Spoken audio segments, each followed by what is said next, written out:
Olá a todos, bem-vindos à 10ª aula sobre Direito do Ambiente, desta vez dando início à análise dos principais regulamentos da Lei do Ambiente. Estes regulamentos começaram a ser aprovados imediatamente a seguir a 1997, quando se deu a aprovação da Lei 20/97 de 1997, e desde logo fazendo uso do artigo 33 da Lei do Ambiente, com a epígrafe legislação complementar. Portanto, cabe ao Governo adotar as medidas regulamentares necessárias à efetivação da presente lei. Portanto, o esforço iniciou imediatamente a seguir e a primeira iniciativa de regulamentação foi mesmo a aprovação do regulamento sobre o processo de avaliação de impacto ambiental, aprovado em 2008, através do decreto 76/98 de 29 de dezembro. Este regulamento veio a ser revogado em 2004 pelo decreto 45/2004 de 29 de setembro. Importa também referir que em matéria de avaliação de impacto ambiental o país tem registado um aprimoramento, tem uma melhoria significativa, portanto já há uma experiência, já há uma tradição e já vamos no terceiro regulamento. Mas em termos daquilo que são, portanto, as principais ferramentas em matéria ambiental, iniciaríamos na ordem cronológica com o regulamento sobre a gestão de resíduos biomédicos aprovados pelo decreto 8/2003 de 18 de fevereiro. Portanto, no início da década começámos com os resíduos biomédicos. O regulamento na realidade fala de lixos, nós devemos retificar, o termo técnico-jurídico correto é resíduos. Este regulamento parte do artigo 9 da Lei do Ambiente, proibição de poluir, e contém aspectos muito importantes, já voltaremos lá, porque hoje vou dar algum subsídio para compreendermos porque é que, mais do que nunca, devemos implementar este regulamento, sabendo que resíduos biomédicos podem ameaçar não apenas o ambiente no geral, ou em termos abstratos, mas a saúde de cada um de nós. Em 2004 deu-se a aprovação do Regulamento sobre os Padrões de Qualidade Ambiental e Emissão de Efluentes, através do Decreto 18/2004 de 2 de junho, que foi alterado pelo Decreto 67/2010 de 31 de dezembro, foi uma alteração muito pontual. Portanto, este regulamento também parte do artigo 9, mais concretamente do artigo 10º, que prevê os padrões de qualidade ambiental, são os tais limites ou tetos de poluição admissível, e aqui estão fixados padrões para o ar, para a água e para o solo. Portanto, atenção que há outros componentes que também carecem de padrões, como é o caso do som, que isto deverá ser objeto de regulamentação específica. Em 2006 foi a vez do Regulamento sobre a Prevenção da Poluição e Proteção do Ambiente Marinho e Costeiro, aprovado pelo Decreto 45/2006 de 30 de novembro. Regulamento bastante importante para a proteção do ecossistema sensível costeiro, marinho, lacustre e fluvial, que inclui não apenas, portanto, um conjunto, uma parte sobre normas de prevenção e combate à poluição marinha, lacustre e fluvial através de fontes terrestres e fontes marítimas, mas também uma componente de gestão de praias, na qual eu tive a honra e o privilégio de participar. Contarei um bocadinho sobre essa história. Este regulamento, naturalmente, que também densifica o artigo 9 e o artigo 10º, mas tendo presente que parte da praia, portanto, em ecossistema sensível, tem biodiversidade, atenção ao artigo 12 e atenção ao artigo 14 sobre a implantação de infraestruturas, todos eles da Lei do Ambiente. Portanto, o regulamento de 2006 procura densificar alguns dos artigos, algumas das bases da Lei do Ambiente. Em 2007 assistimos já à aprovação do Regulamento sobre acesso e partilha de benefícios provenientes de recursos genéticos, através do Decreto 19/2007 de 9 de agosto. Atenção, portanto, que aqui estamos no território da Convenção das Nações Unidas sobre Diversidade Biológica ou Biodiversidade e respectivo protocolo de Naigora. Mas também este regulamento parte da base consagrada no artigo 12 da Lei do Ambiente, tutela da biodiversidade, e portanto é necessário fazer aqui uma remissão.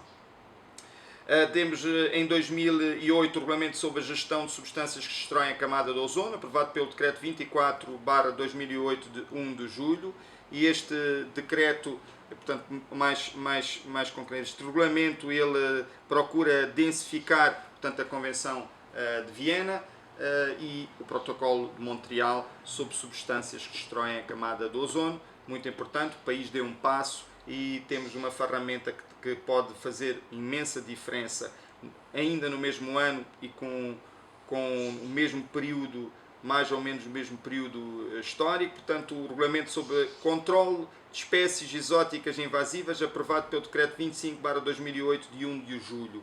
Portanto, este regulamento parte do artigo 12 da Lei do Ambiente, sobre a tutela de biodiversidade, e logicamente que também transporta uma componente da nossa Convenção das Nações Unidas sobre biodiversidade, com uma preocupação muito grande com controlar, com monitorar a entrada de espécies invasivas que podem ter impactos dramáticos, não só no ambiente, mas também, por exemplo, na segurança alimentar, espécies de flora ou espécies de fauna.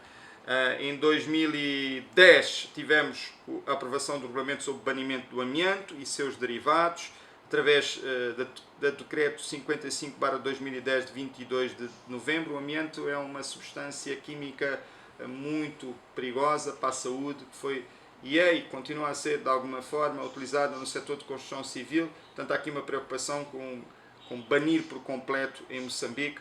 Infelizmente ainda temos muitos edifícios que contêm amianto e a exposição ao amianto está já ligada, associada a doenças sérias, incluindo cancros. Em 2000 já agora, portanto, temos aqui também a regulamentar o artigo 9 da Lei do Ambiente.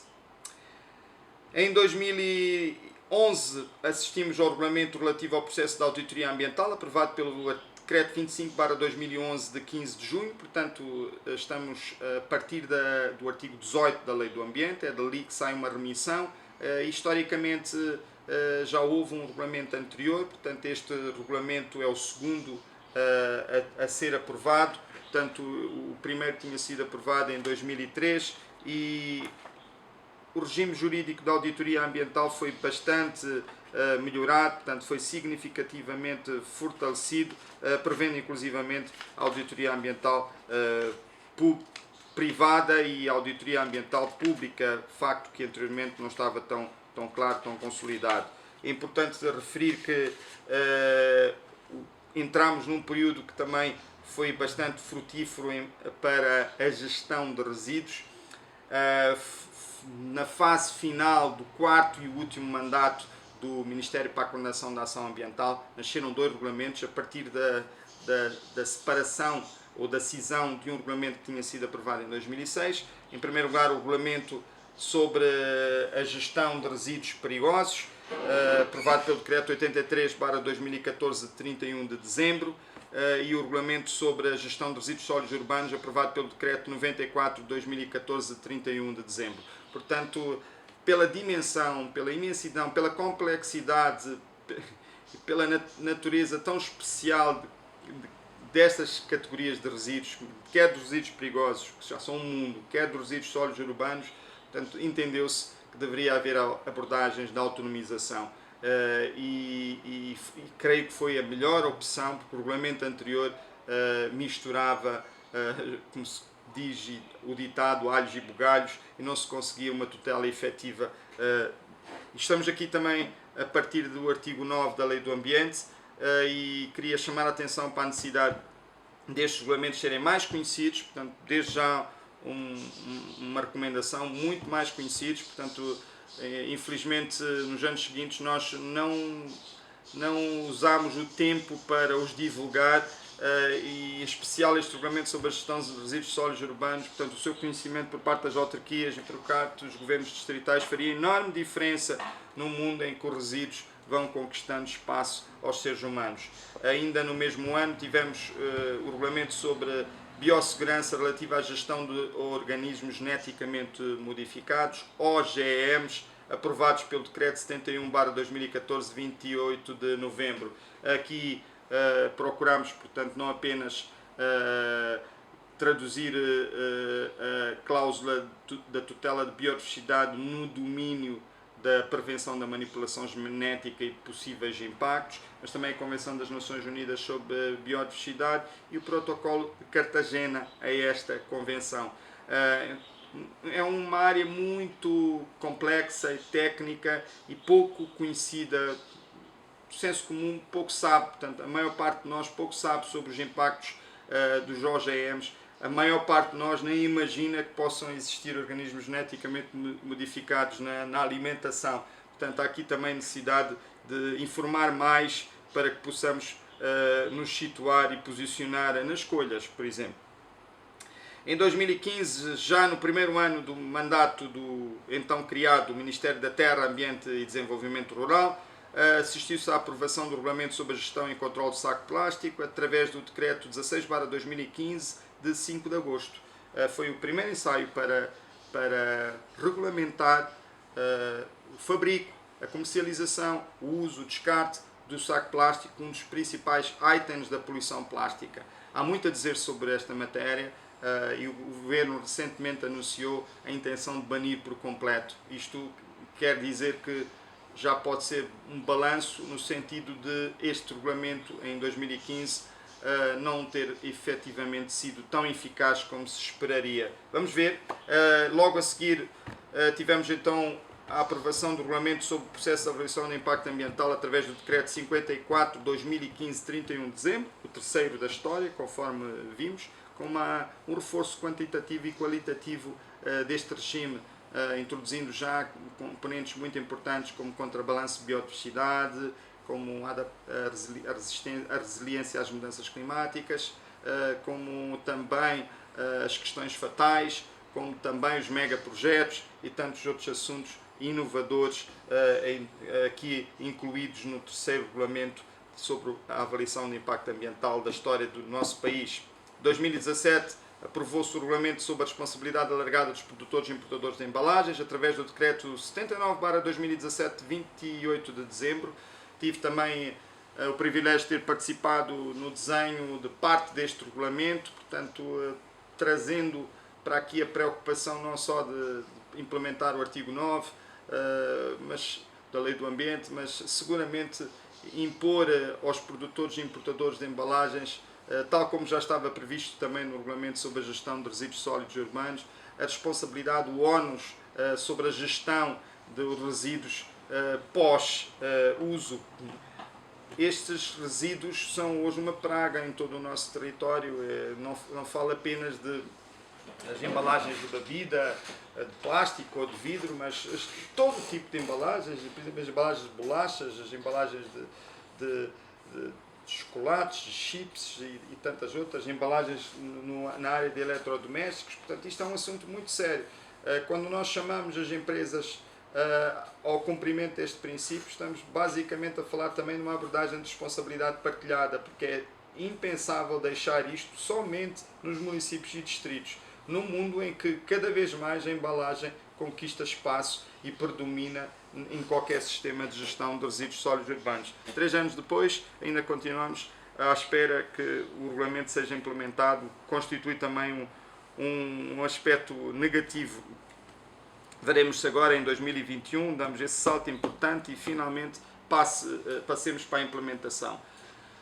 Em 2018 deu-se a aprovação do Regulamento para a implementação de projetos inerentes à redução de emissões de desmatamento e degradação florestal, conservação e aumento das reservas de carbono. Portanto, este regulamento foi aprovado pelo Decreto 23/2018 de 3 de maio, substitui um regulamento anterior aprovado em 2007 e tem, de facto, o mérito de traduzir para o ordenamento jurídico moçambicano aspectos da Convenção das Nações Unidas sobre Biodiversidade Biológica e da Convenção das Nações Unidas sobre Mudanças Climáticas, e respectivo protocolo de Paris, no segundo caso. No primeiro caso, portanto, nós temos ainda um déficit em matéria principalmente de florestas. É necessário aprovar um protocolo, uma convenção para a proteção das florestas. No entanto, no nosso direito, nós temos esta oportunidade ímpar de implementar as duas convenções, intervindo num meio rural, particularmente, mas não só, mas há aqui imensas oportunidades de irmos buscar fundos para manter a floresta em pé, para práticas ambientais corretas, fazendo uso, portanto, das convenções internacionais, e nada melhor do que conhecer um pouco melhor este regulamento e pô-lo na prática. Infelizmente continua também ainda muito refém deste processo de implementação. Indo ao princípio, portanto, falei do regulamento sobre a gestão de resíduos biomédicos, erradamente chamado de regulamento de gestão de lixos biomédicos, portanto, e uma história que aconteceu recentemente, que foi bastante anunciada nas redes sociais e na comunicação social.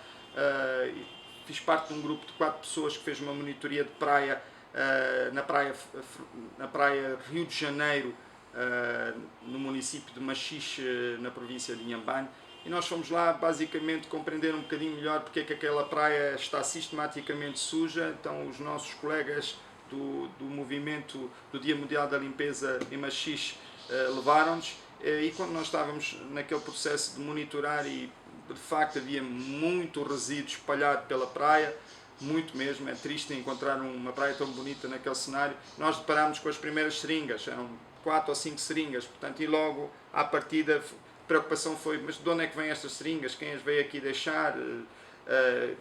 Acabámos refutando a hipótese de terem sido deixadas por exemplo, toxicodependentes, e lembrámos que no caminho tínhamos passado pelo Hospital Rural de Chicuco, e bem diante do hospital existia e vimos uma lixeira medonha. Portanto, fomos até ao hospital e na entrada procurámos aproximar-nos da lixeira e verificámos que a lixeira está situada, primeiro, enorme, à frente do hospital, e situada junto de uma encosta. Portanto, parte do lixo já se tinha espalhado pela encosta, indiciando que era um processo contínuo, portanto, e o lixo ia chegando ao mar, estava todo misturado, havia um pouco de tudo ali naquela lixeira, e encontramos uma seringa na lixeira. Significa que, de facto, já estávamos próximos da fonte. E o que encontramos lá na praia Fernão Veloso, na praia de Rio de Janeiro, a cerca de 1,5 km de distância, poderia ser originário do hospital. E fomos então até à praia, aproximámos do ponto de saída das águas provenientes, portanto, da zona da lixeira, e portanto vimos todo um fio condutor, todo um processo de poluição a acontecer, portanto toda aquela lixeira a resvalar-se e desaguando no mar. Mesmo junto à encosta encontramos mais algumas seringas, percorremos a praia para o norte e para o sul, até que conseguimos juntar acima de 90 seringas, portanto algo muito preocupante. Basicamente, o que estava a acontecer era um incumprimento pleno do regulamento sobre a gestão de resíduos biomédicos por parte de alguns trabalhadores, e isto tudo ia parar ao mar.